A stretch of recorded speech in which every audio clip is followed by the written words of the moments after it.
Cette histoire contient des éléments troublants et bouleversants. Veuillez poursuivre avec précaution. Je crois qu'il est tombé du canapé, dit-elle, mais rien dans les blessures du nourrisson ne correspondait à cette version. Les ecchymoses, les fractures du crâne, les hémorragies internes, tout racontait une autre vérité, une vérité plus sombre. En surface, c'était une histoire pleine d'espoir. Une femme qui ne pouvait pas avoir d'enfant avait enfin la chance d'adopter. Un bébé à qui on offrait une seconde chance. Une famille enfin réunie. Mais derrière les portes closes d'une maison à Barrow-in-Furness, en Angleterre, ce qui s'est déroulé relevait du cauchemar. Un cauchemar que personne n'aurait pu prévoir. Ou peut-être que le système aurait dû. La femme qui s'était battue si fort pour adopter un enfant a fini par lui ôter la vie. Un bébé nommé Leyland James Corkill, âgé de seulement 13 mois, dont les cris de détresse ont été réduits au silence pour toujours, le 6 janvier 2021.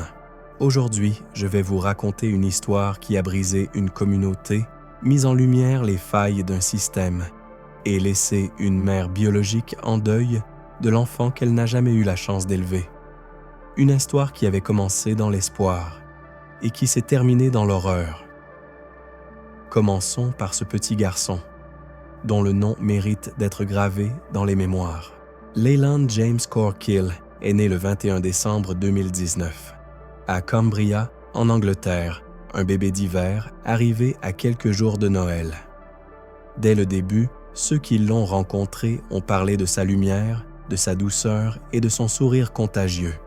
Ses yeux, grands et brillants, débordèrent de curiosité et de chaleur. C'était le genre d'enfant qui vous faisait vous arrêter, qui vous captait par la tendresse de son regard et l'énergie innocente qu'il apportait partout où il allait. Il n'a pas eu beaucoup de temps sur cette terre, à peine 1 an et quelques jours précieux, mais dans ce court laps de temps, Leyland a touché plus de vie que bien des gens en toute une existence. C'était un petit garçon joyeux, prompt à rire, avide d'être pris dans les bras. Charlotte Day, la première femme à s'être occupée de lui durant sa petite enfance, se souvenait de lui comme un bébé enjoué, réactif, toujours souriant. Même après une opération liée à un problème digestif, il s'était rétabli rapidement. Il prenait du poids, apprenait à s'asseoir, atteignait ses étapes de développement avec une détermination discrète qui rendait fiers tous ceux qui l'entouraient. Il existe des photos, des dizaines, prises pendant les visites surveillées avec sa mère biologique, Laura Corkill. Sur ces clichés, on voit Leyland sourire dans ses bras. Ses petites mains cherchent le visage de sa mère et elle lui rend ce sourire, rayonnante, perdue dans la douceur de l'instant. 4 fois par semaine, pendant 1h30, Laura chérissait chaque seconde. Une photo en particulier reste gravée.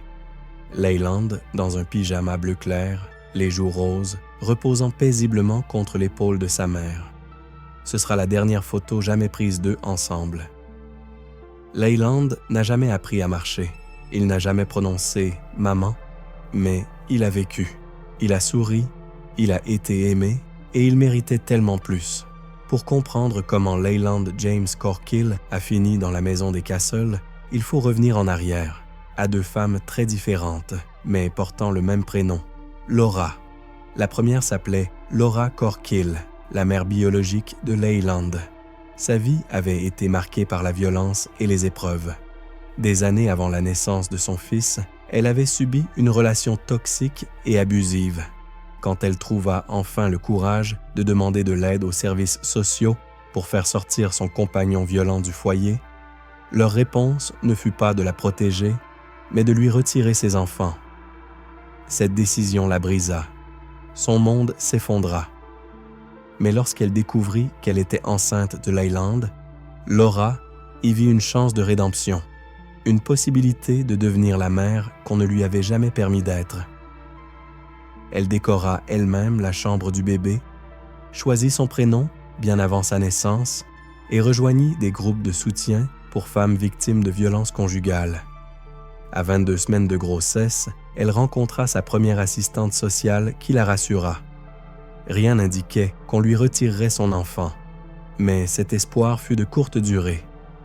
À peine 48 heures après la naissance de Leyland, une travailleuse sociale se tint près de son berceau et l'emmena. La seconde femme s'appelait Laura Castle, résidant à Barrow-in-Furness avec son mari, Scott.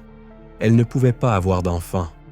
Le poids de l'infertilité l'écrasait et l'adoption devint leur seul chemin vers la parentalité. Le couple passa toutes les étapes: entretien, inspection à domicile, évaluation psychologique. Sur le papier, ils étaient des candidats idéaux. En août 2020, Leyland fut placé chez eux en vue d'une adoption. Les services sociaux restaient encore en supervision, la garde définitive n'étant pas encore accordée. Ce n'était censé être qu'une période d'essai. Mais dès les premiers mois, quelque chose clochait. Laura Castle admit, parfois dans des messages privés, parfois directement aux assistants sociaux, qu'elle ne ressentait aucun lien affectif avec le bébé. Ses pleurs constants l'exaspéraient, elle le traitait de tous les noms. Gros, paresseux, enfant du diable. Elle criait, le secouait et tentait de le discipliner de la seule manière qu'elle connaissait, par la violence. Pourtant, malgré tous ces signaux d'alerte, le système continua son cours.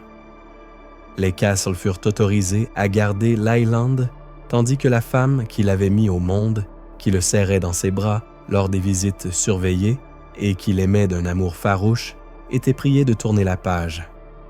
À Noël 2020, les Castle rencontraient encore des difficultés, mais personne n'est intervenu. Et le 6 janvier 2021, l'enfant qu'ils étaient censés protéger allait pousser son dernier souffle. Il était un peu plus de 6 heures du matin, le 6 janvier 2021. Scott Castle venait de rentrer d'un service de nuit et était allé directement se coucher. 2 heures plus tard, il fut brutalement réveillé par sa femme, Laura, debout dans l'embrasure de la porte, la voix tremblante de panique. Le bébé est tombé du canapé. Au rez-de-chaussée, Leyland, âgé de 13 mois, gisait inconscient. Sa respiration était faible. Son corps inerte. Aucun mouvement, aucun signe de vie. Le premier réflexe de Laura ne fut pas d'appeler une ambulance.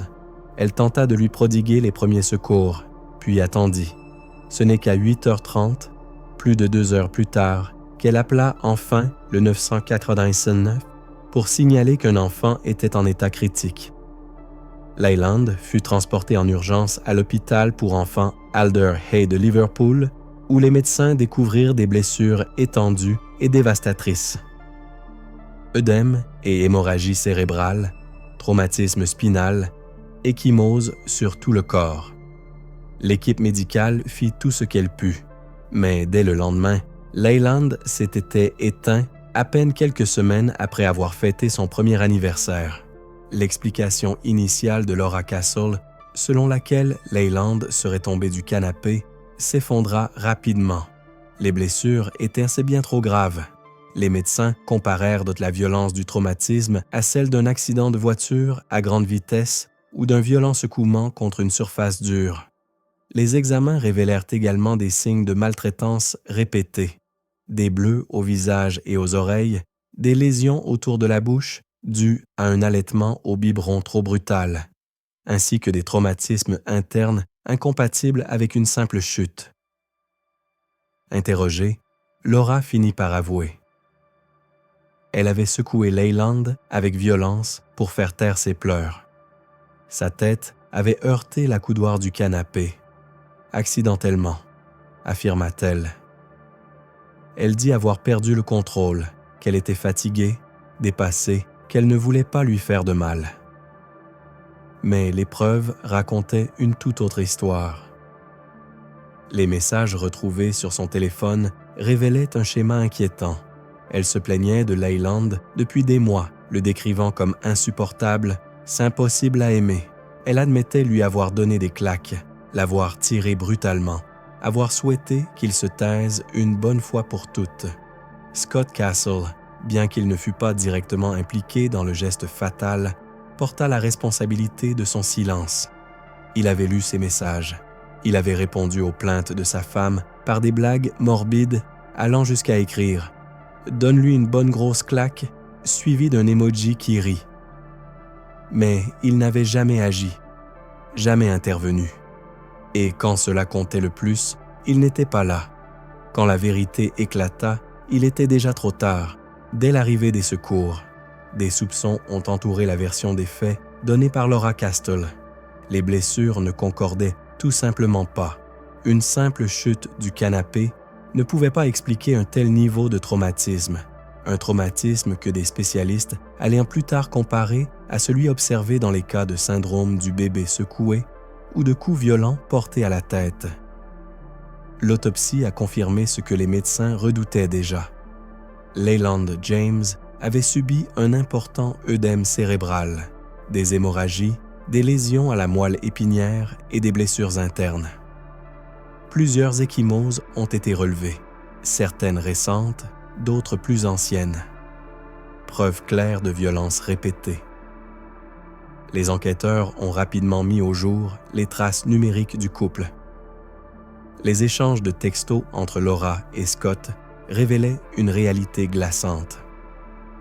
Laura décrivait le bébé avec des mots qu'aucun enfant ne devrait jamais entendre.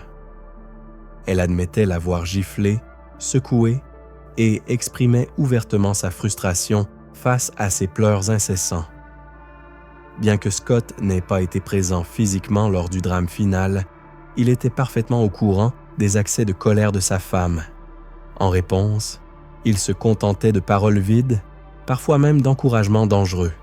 Les violences n'étaient un secret pour aucun des deux. Lors des interrogatoires officiels, Laura Castle a d'abord maintenu sa version. Leyland était simplement tombé. Mais sous la pression croissante des preuves, elle a changé son récit, admettant finalement l'avoir secoué, que sa tête avait heurté le canapé et qu'elle avait paniqué. Elle a insisté sur le fait qu'elle n'avait jamais voulu le tuer. Elle a été inculpée pour homicide involontaire et maltraitance infantile. Scott Castle, bien qu'il ne fût pas poursuivi, a fait l'objet d'une enquête pour sa responsabilité dans la perpétuation des violences. Son inaction a suscité l'indignation du public. Le procès s'est ouvert en 2022. Des experts médico-légaux ont expliqué la force nécessaire pour provoquer de telles blessures. L'un d'eux a affirmé que les traumatismes ne pouvaient résulter que d'un mélange de secousses violentes et de chocs contre une surface dure. L'accident était exclu. La mère biologique de Leyland, Laura Corkill, a témoigné en larmes. Elle a parlé du sourire de son fils, de leur visite supervisée si précieuse et de la promesse qu'on lui avait faite, qu'il serait en sécurité. Elle a qualifié la meurtrière de « monstre » et a condamné un système de protection de l'enfance qui, au lieu de protéger, avait livré son bébé au danger. Le 25 mai 2022, Laura Castle a été reconnue coupable d'homicide involontaire et de maltraitance sur enfant. Le juge l'a condamnée à la réclusion criminelle à perpétuité avec une possibilité de libération conditionnelle après 18 ans. Scott Castle n'a pas été inculpé, mais il a quitté le tribunal couvert de honte. Il avait vu les signaux d'alerte et choisi de ne rien faire. La réaction du public à la mort de Leyland James Corkill fut immédiate, massive et déchirante, teintée de chagrin et de colère. Partout au Royaume-Uni, parents, travailleurs sociaux et défenseurs de l'enfance ont exprimé leur horreur face aux détails révélés lors du procès. Qu'un bébé ait pu être placé dans un foyer où l'on avait déjà relevé des signes de détachement affectif, de maltraitance physique et de danger évident a soulevé une question unique et obsédante. Comment cela a-t-il pu arriver? Les services sociaux se sont retrouvés sous le feu des projecteurs. Le conseil du comté de Cumbria, chargé de superviser le placement de Leyland, a été soumis à un examen minutieux. Des enquêtes internes ont révélé que Laura Castle avait déjà admis avoir des difficultés à créer un lien avec l'enfant. Des travailleurs sociaux avaient tiré la sonnette d'alarme. Il y avait eu des signaux, clairs, incontestables. Pourtant, le processus d'adoption avait continué. Personne n'avait agi à temps. Personne ne l'avait retiré de ce foyer. Martin Burch, directeur des services Enfance et Famille au sein du Conseil de Cumberland, a reconnu publiquement. Des erreurs ont été commises, des leçons ont été tirées. Mais pour beaucoup, ces mots arrivaient bien trop tard. Une vie avait déjà été perdue. Laura Corkill, la mère biologique de Leyland, s'est exprimée dans les médias et au tribunal, réclamant justice et responsabilité. On lui avait répété que son bébé serait en sécurité, que l'adoption était dans son intérêt. Elle vit désormais avec l'ironie cruelle que celle qu'on avait jugée inapte aurait pu être sa seule vraie protectrice. « S'il avait été autorisé à rentrer chez moi, a-t-elle déclaré, il serait encore en vie. » Le chagrin s'est étendu à ceux qui avaient un jour pris soin de Leyland. Charlotte Day, la famille d'accueil qui l'avait choyée durant ses premiers mois, a exprimé sa douleur. Elle a reconnu que cette tragédie avait ébranlé sa confiance dans le système qu'elle avait toujours servi. « C'était un bébé adorable », a-t-elle dit, la voix brisée par l'émotion. Tout ce qu'il demandait, c'était d'être aimé. Des associations et militants se sont mobilisés autour de l'affaire, exigeant une réforme des procédures d'évaluation pour les adoptions. L'affaire est devenue un symbole, non seulement de cruauté individuelle, mais d'un échec systémique. Et ainsi, tandis que le minuscule cercueil de Leyland descendait lentement dans la terre, près d'une pierre tombale où l'on pouvait lire « Parti mais jamais oublié », un mouvement naissait, alimenté par la colère, la tristesse et l'espoir désespéré qu'aucun autre enfant n'ait jamais à subir un tel destin. Que feriez-vous si vous voyiez les signes, mais que personne d'autre ne semblait réagir? Que diriez-vous si le système vous demandait d'avoir confiance alors que votre instinct criait le contraire? Leyland James Corkill n'avait qu'un peu plus d'1 an. Il n'a jamais appris à parler, n'a jamais eu la chance de courir ni de rire avec des camarades à l'école. Il n'a jamais fêté son 2e anniversaire. Il n'a pas eu le temps de grandir. Ce qu'il a eu, c'est un foyer qui l'a trahi, un système qui l'a ignoré et un matin de trop qui n'aurait jamais dû exister. Sa mort n'est pas seulement une tragédie, c'est un avertissement. Nous devons prêter attention aux signes. Nous devons exiger davantage des systèmes qui prétendent protéger et nous devons nous rappeler que l'amour, le vrai, ne se limite pas à des mots. Il se prouve, chaque jour, par des actes, à ceux qui l'ont aimé en famille d'accueil, à la mère qui n'a jamais cessé d'espérer son retour et à chaque enfant encore pris dans les failles d'un système brisé, cette histoire leur est dédiée. Le prénom de Leyland est désormais gravé sur une pierre où l'on peut lire « Parti, mais jamais oublié ». Faisons en sorte que ces mots soient vrais. Disons son nom. Partageons son histoire. Luttons pour les enfants qui ne peuvent pas encore parler pour eux-mêmes, car la seule chose plus terrible que la mort d'un enfant, c'est que personne n'en tire de leçon. Merci de votre écoute. Si cette histoire vous a touché, partagez-la. Que le monde se souvienne de Leyland James Corkill, non pas pour la manière dont il est mort, mais pour combien sa vie comptait.